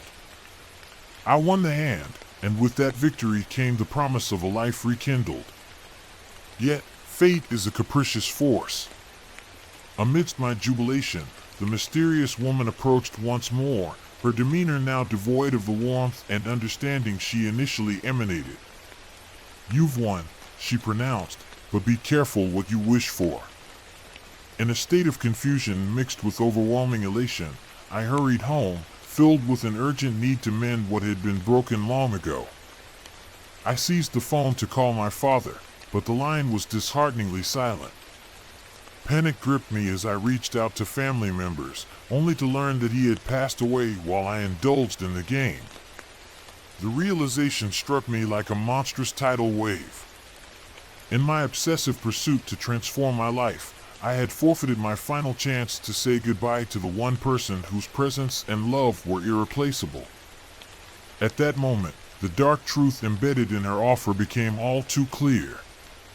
life unfolds as a tapestry woven from our choices and their inevitable consequences. We may yearn to tread a different path, but each decision carries with it ripples that extend far beyond our control. I surveyed the lively casino, the very space that now felt unnervingly hollow and empty. I had been granted what seemed like a second chance, but found that not everything broken can be repaired. As I departed from the casino's vibrant, blinding spectacle, I carried with me far more than just the burden of my choices. Her parting words lingered indelibly in my thoughts, a haunting reminder of life's impermanence and unpredictability. Thus, I continue my journey through life haunted by the shadows of chance, perpetually conscious of the fragile and delicate balance between luck, choice, and the inescapable force of destiny. Each day, I am reminded that while we might yearn for a fresh start, the past is a persistent companion, shaping our present and influencing our future. The casino's lights, once so bright and inviting, now seem a distant memory, a reminder of a lesson learned too late. I walk forward with the knowledge that life is a series of interconnected moments, each one a thread in the complex tapestry of existence. As I move through the days, I carry with me the weight of what was lost and the understanding that some opportunities, once missed, can never be reclaimed. The mysterious woman's words echo in my mind, a constant reminder of the delicate dance between fate and choice. In this dance, I strive to find my rhythm, aware that every step I take is a testament to the journey I have undertaken and the lessons I have learned along the way. Hope you enjoyed that spine-chilling experience. Now, let's move on to the next creepy tale. Ready to face more thrilling moments together? Let's dive into the next story right away. I've often found myself lost in thought, wondering what it would be like to have the chance to start anew, to erase the past and explore the myriad possibilities life could present. These musings clung to me persistently, like shadows that never fade, as I navigated the vibrant, pulsating world of the casino. The lights were glaringly bright, casting an artificial glow over everything, while the endless chatter around me formed a relentless buzz in the background. Although the clinking of coins and the joyous cries of winners filled the air, they barely registered in my consciousness. My mind was elsewhere, entrenched in a labyrinth of regrets and the countless decisions that had led me to this exact moment. My career felt precarious, as if it were hanging by a thread, and my relationships seemed fragile, like delicate glass teetering on the edge of shattering. Seated at the bar, I nursed a drink that was more bitter on my tongue than soothing to my soul. It was then that she appeared, as if materializing from thin air, yet commanding all attention in the room. Her presence was undeniably magnetic, exuding a mysterious allure that silenced whispers and drew glances. There was an air about her, something almost otherworldly, a quality I couldn't quite decipher but felt intensely. Her eyes, profoundly dark and impossibly deep, locked onto mine. In that instant, it was as though I were pulled into a gravitational force field from which there was no escape. "You seem lost," she observed, her voice smooth and inviting, yet carrying an edge sharp enough to send a chill down my spine. "Aren't we all?" I countered, striving for a facade of casual confidence, yet falling abysmally short. Her smile was cryptic, holding within it a universe of untold secrets. "How would you like a chance to change everything about your life?" she proposed. Intrigued beyond measure, I leaned in, curiosity lighting up my eyes. "What exactly are you suggesting?" Her gesture was towards the blackjack tables. "A game," she simply stated. "That's all. But the game comes with stakes higher than you might initially fathom." I hesitated, the sensible part of me, desperate to retreat, screamed in protest. But the lure was overpowering. The chance that this encounter, a moment veiled in mystery, could potentially alter the course of my life was too compelling to just let slip away. The table was prepared, and I took my seat. Other players, once a part of the bustling environment, now faded into irrelevance. My entire focus was solely on her presence, her gaze unmoving and resolute. The dealer began to shuffle the deck, hands working with dexterity, the cards whispering secrets amongst themselves, secrets they kept well hidden. As the first set of cards was placed before me, a peculiar sensation of déjà vu enveloped me. It felt uncannily familiar, as though the hand dealt was one I had already played in some forgotten corner of time. The cards swung between the euphoria of winning and the disappointment of losing, each choice I made burdened with limitless possibilities. As the game unfolded, it dawned on me that this wasn't just any ordinary game. Each card I picked seemed to be a mirror reflecting my past, showing choices once made. Some choices led to triumphs, joyous and life-affirming, while others resulted in failures, heavy and burdensome. As the game progressed, with each hand I played, I was winning. And win by win, I felt a gradual but consistent lifting of the burdens weighing down my spirit. This was my chance at redemption, my opportunity to reshape the narrative of my existence. But as the stack of chips in front of me accumulated, that insidious sense of foreboding crept back into my mind. Then came the pivotal moment. A hand was dealt to me that mirrored a crucial decision from my past, one leading to a distressing estrangement from my father. It was a misunderstanding, simple yet devastating, spiraling into years of silence and regret. He had been a constant, my cornerstone, my guide through life's chaotic journey. Now, here was a chance to rectify that painful mistake. As the final card was revealed, the air around seemed to hold an eerie stillness, as though the world had stopped to watch this critical moment unfold. I won the hand, and with that victory came the promise of a life rekindled. Yet, fate is a capricious force. Amidst my jubilation, the mysterious woman approached once more, her demeanor now devoid of the warmth and understanding she initially emanated. "You've won," she pronounced, "but be careful what you wish for." In a state of confusion mixed with overwhelming elation, I hurried home, filled with an urgent need to mend what had been broken long ago. I seized the phone to call my father, but the line was dishearteningly silent. Panic gripped me as I reached out to family members, only to learn that he had passed away while I indulged in the game. The realization struck me like a monstrous tidal wave. In my obsessive pursuit to transform my life, I had forfeited my final chance to say goodbye to the one person whose presence and love were irreplaceable. At that moment, the dark truth embedded in her offer became all too clear. Life unfolds as a tapestry woven from our choices and their inevitable consequences. We may yearn to tread a different path, but each decision carries with it ripples that extend far beyond our control. I surveyed the lively casino, the very space that now felt unnervingly hollow and empty. I had been granted what seemed like a second chance, but found that not everything broken can be repaired. As I departed from the casino's vibrant, blinding spectacle, I carried with me far more than just the burden of my choices. Her parting words lingered indelibly in my thoughts, a haunting reminder of life's impermanence and unpredictability. Thus, I continue my journey through life haunted by the shadows of chance, perpetually conscious of the fragile and delicate balance between luck, choice, and the inescapable force of destiny. Each day, I am reminded that while we might yearn for a fresh start, the past is a persistent companion, shaping our present and influencing our future. The casino's lights, once so bright and inviting, now seem a distant memory, a reminder of a lesson learned too late. I walk forward with the knowledge that life is a series of interconnected moments, each one a thread in the complex tapestry of existence.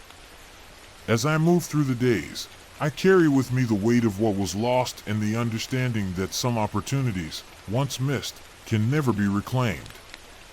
The mysterious woman's words echo in my mind, a constant reminder of the delicate dance between fate and choice.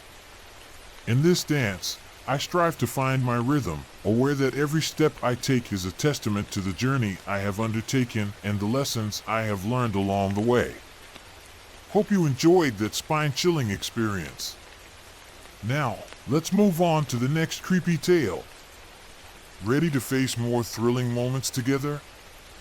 Let's dive into the next story right away. I find myself ensconced in the secluded halls of an ancient archive, a labyrinthine repository filled with secrets and the echoes of histories long forgotten. These halls are vast, their walls lined with shelves that stretch into shadowy heights where dust dances in the beams of filtered light. The corridors wind and weave like a maze, calling out to those with a thirst for discovery and an affinity with the past. Each day, I immerse myself in the past, surrounded by the musty scent of old books and the tactile presence of weathered artifacts. This environment becomes a sanctuary to me, a peaceful escape from the chaos of the outside world. My role here is multifaceted, serving both as an archivist and a guardian of these relics, handling each piece with the care and reverence it deserves. I find satisfaction in this labor of love, engaging in the delicate art of preservation and exploration. It's a vocation that invites endless curiosity, offering new mysteries in every drawer and document, and demands an acceptance of things not easily explained by the rational mind, often leaving questions unanswered and truths half revealed. The weight of history presses in from all sides, an almost tactile pressure that influences my thoughts and feelings, and the silence is profound, broken only by the rustle of pages, the scratching of my pen, and the occasional creak of the building settling around me. The air is thick with the presence of those who came before, their stories waiting patiently to be rediscovered and understood, calling out in silent whispers to those willing to hear them, compelling us to piece together their narratives. Among the myriad of relics, one particular curiosity captures my attention with an intensity unlike any other. Concealed within the false bottom of an early colonial chest lies a file that stands apart from the rest.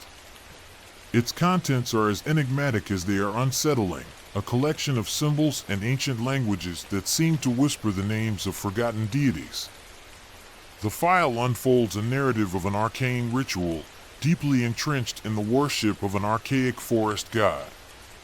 Each symbol is unique, each curve and line carrying an unknown meaning that tempts my intellect.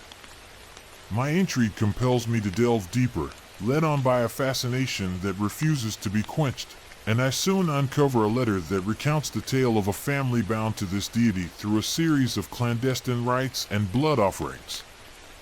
The words are penned in a shaky hand, as if the author was driven by desperation or fear, and each sentence seems to pulse with a life of its own. The ink, faded and smudged, hints at the passage of time and the weight of the secrets it holds, whispering of events only the walls can testify to. The further I read, the more a sense of unease takes root within me. The family's secret rituals, conducted under the shroud of night within the shadows of an ancient forest, hint at powers beyond human comprehension. The details evoke vivid images of secluded clearings under a canopy of gnarled and twisted trees. The letter elaborates on a mystical presence that watches from the woods, a presence that demands both reverence and sacrifice.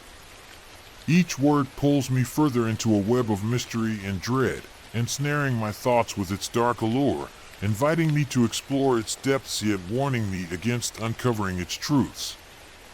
The descriptions are vivid, painting a picture of moonlit clearings and ancient trees that seem to whisper secrets of their own, their branches reaching out like skeletal fingers. The imagery is haunting, as if the forest itself is alive, a sentient being with its own desires and intentions, enfolding those within it in an embrace that is as welcoming as it is suffocating.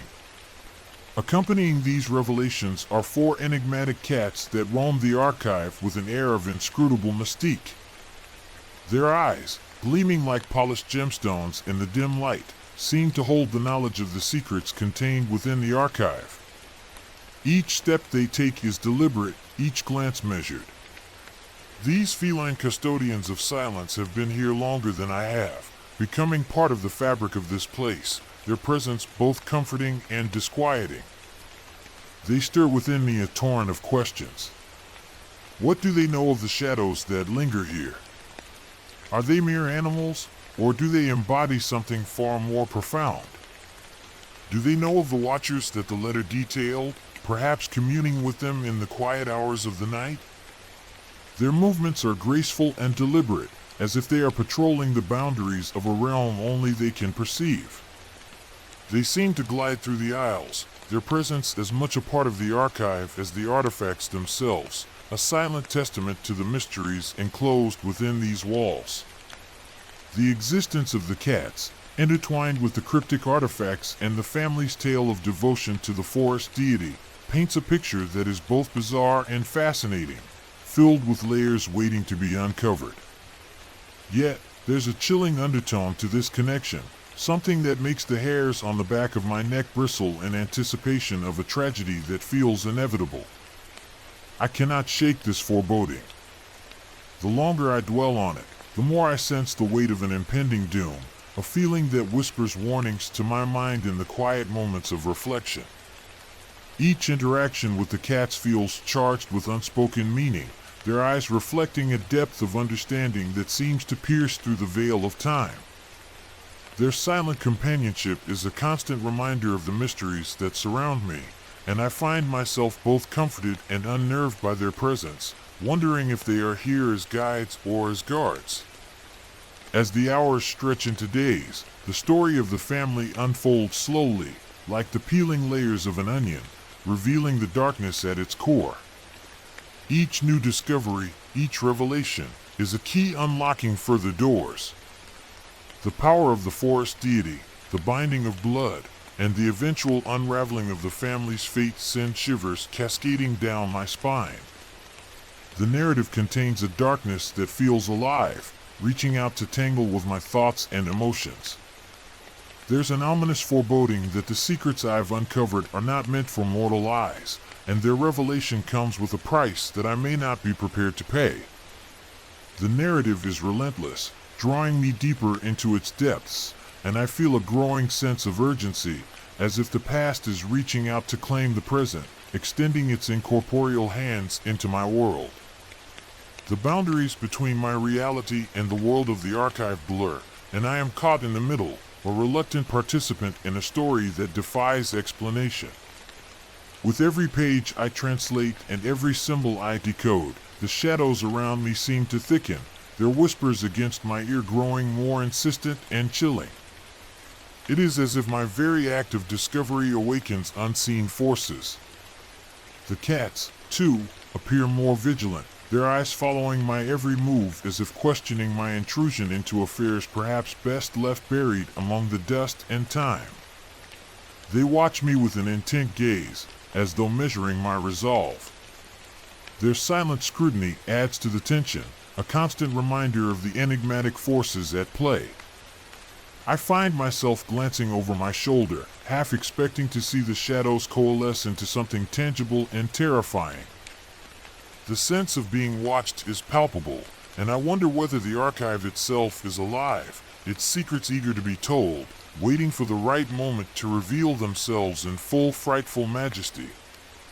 I find myself irresistibly drawn into the mystery, unable to resist its pull, until one fateful night the shadows come alive. The whispers solidify into echoes of the past, and I am engulfed by visions of the rituals conducted in the forest. I see the light of the moon illuminating paths that haven't been walked in centuries. The family stands silhouetted against the flickering light of flames, their faces masks of fear and devotion. The deity, a shadow amongst shadows, stretches out a hand. It feels like an invitation, or perhaps a dire warning. I am caught between the world I know and the world I am discovering. The air is thick with tension, and I can almost feel the heat of the flames and the chill of the forest night. The experience is surreal, and I am caught between worlds, a witness to events that defy logic and reason, my senses overwhelmed by the history unfolding before me. Hours stretch into eternity as I stand transfixed, a part of the past yet anchored in the present by the soft brush of feline fur against my leg. The cats, my silent companions, offer a lifeline amid the swirling chaos, anchoring me back to the reality of the archive. Their presence is a balm, a reminder that I am not entirely alone in this unnerving exploration of the unknown. I take comfort in their steady gaze, their unwavering presence a beacon of stability in a world that seems to be unraveling around me. They are my guardians, my protectors, and I feel a deep connection to them, as if we are bound by a shared understanding of the mysteries that surround us. Our unspoken camaraderie strengthens my resolve, instilling a sense of duty to uncover the truths cloaked in shadow. As dawn breaks, the visions fade, leaving me alone but irrevocably changed. The archive, once a place of learning and discovery, now feels like a forbidden alcove of unending mystery. The story of the family and the forest deity isn't merely a tale of past and ritual, it has become a living entity that has seeped into the very walls of this place, and within me. I find myself thinking in new ways, my perceptions altered by what I've encountered. The weight of this realization is profound, altering my perception of the archive and my role within it. I feel a kinship with the shadows, a connection that transcends time and space, binding me to the secrets I have uncovered. The archive is no longer just a repository of the past. It is a living, breathing entity, and I am both its keeper and its captive, forever entwined with the whispering shadows that dwell within. I know not what the future holds, but the shadows have imparted one vital lesson.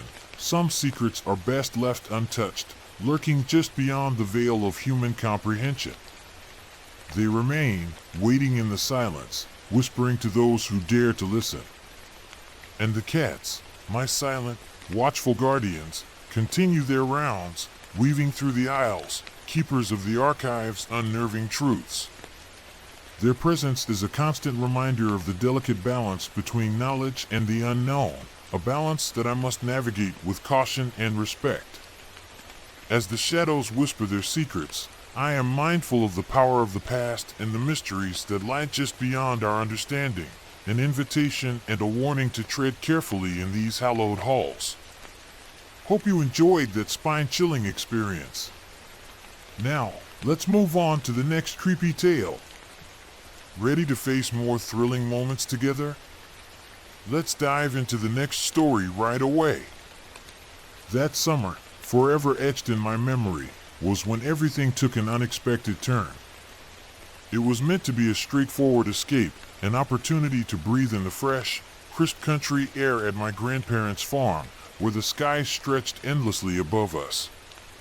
My friends and I meticulously planned this trip as a much-needed respite from the relentless pace of city life, an opportunity to unplug and immerse ourselves in the simplicity and calm of rural surroundings.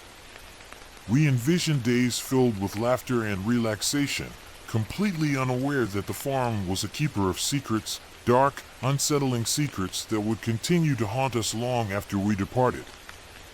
The initial days unfolded like a dream, a serene and picturesque escape from reality. We roamed the expansive fields, swam in the refreshing river, and savored the sumptuous meals my grandmother lovingly prepared, each dish a testament to her culinary skills. The farm was the epitome of tranquility, its vast stretches of wheat swaying gently in the breeze, accompanied by the distant lowing of cows in the fields. Yet, as the sun descended below the horizon, casting elongated shadows over the landscape, an inexplicable sense of unease began to creep into our consciousness, a feeling we couldn't quite shake off. It all began with the sounds, subtle at first. Initially, we dismissed them as the natural creaks and groans of an old farmhouse settling into the night, mere background noise to our idyllic retreat. However, the noises soon took on a more distinct character, whispers that seemed to float through the very walls, soft footsteps echoing in the corridors, and the distant cry of something that wasn't quite animal.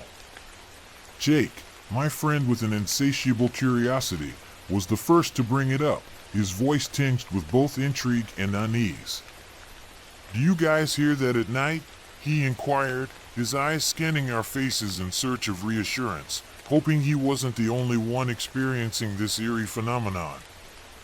We laughed it off, attributing it to the whims of the wind or the playful imaginations of city kids unaccustomed to the sounds of the countryside. Yet, as the nights dragged on, the whispers grew louder, more insistent, as if they were desperately trying to convey a message that eluded our comprehension, a message hidden within the very fabric of the farm itself. One evening, as the sun set in a breathtaking blaze of orange and pink, painting the sky with vibrant hues, we made the decision to explore the old barn situated at the edge of the property. It had stood abandoned for years, its wooden beams weathered and sagging under the relentless weight of time, a monument to a bygone era. Armed with flashlights and a sense of adventure, we ventured inside, our footsteps reverberating in the cavernous space, each step echoing through the silence. The air was thick with dust, swirling in the beams of our flashlights as they danced across the walls, revealing faded photographs and rusted tools, remnants of a past life. It was then that we saw it, a shadow flitting across the far wall, too quick and too deliberate to be dismissed as a mere trick of the light. We froze, our hearts pounding in unison, a shared moment of fear and awe. "Did you see that?" Sarah whispered, her voice barely audible, a tremor betraying her calm exterior. We nodded, our earlier bravado replaced by a growing sense of dread, an acknowledgement of the unknown. As we turned to leave, a chill swept through the barn, and the whispers returned, louder and more urgent, as if the very walls were speaking to us, urging us to uncover the truth hidden within their depths, a truth that demanded to be heard. That night, sleep eluded us. We huddled together in the living room, the flickering light of the fireplace casting eerie shadows on the walls, shadows that seemed to dance to the rhythm of our unease. My grandfather, sensing our disquiet, shared stories of the farm's history, tales of settlers and hardships, of lives lost and dreams shattered, stories that painted a picture of resilience and tragedy. But there was one story he hesitated to tell, his eyes clouded with memories too painful to revisit, a story that lingered on the tip of his tongue. As the days passed, the occurrences became more frequent, more pronounced. Objects would move on their own, disappearing and reappearing in the most unexpected places, as if guided by unseen hands. The whispers grew louder, forming words that were almost intelligible, words that seemed to hover just out of reach. And then there were the sightings, glimpses of figures in the fields, watching us with eyes that seemed to pierce through the darkness, eyes that held untold stories.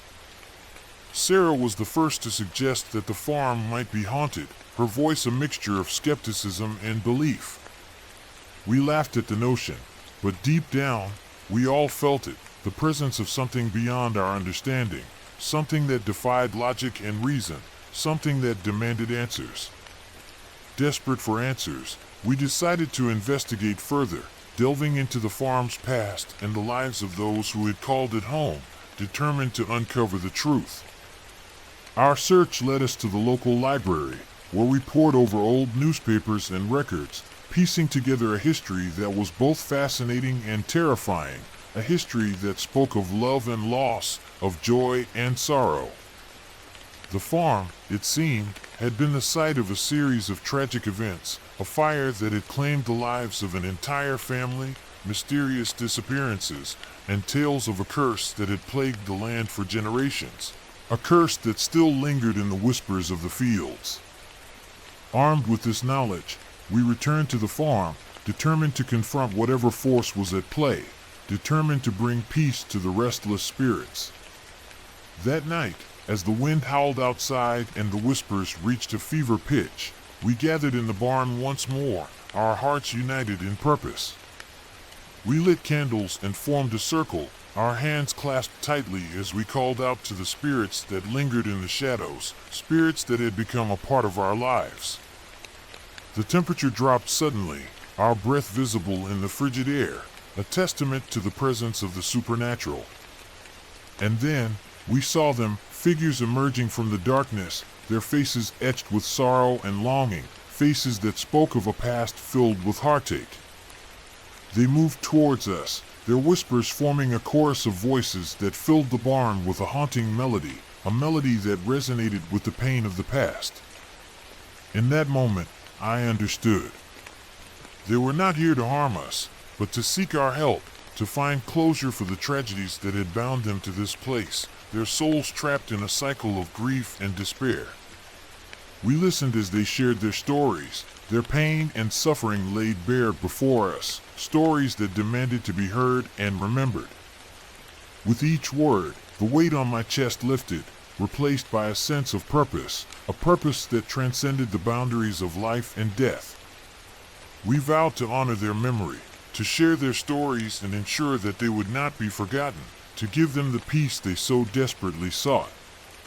As the first light of dawn broke through the barn's windows, the figures began to fade, their whispers growing softer until they were no more, their presence a gentle reminder of the past.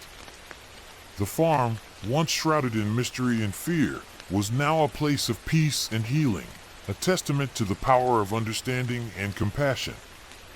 The whispers had ceased, and the shadows that had haunted us were gone, leaving behind a sense of tranquility. We left that summer with a newfound respect for the past and the understanding that some stories are meant to be told, no matter how haunting they may be, stories that bridge the gap between the living and the dead. To this day, I carry the memories of that summer with me, a reminder that the line between the living and the dead is thinner than we might think, and that the past is never truly gone. It lingers in the whispers of the fields, waiting for someone to listen, waiting for someone to understand. And as I reflect on those days, I realize that the past is not just a memory, but a part of us, a part of the present that shapes our future, a legacy that we must honor and cherish.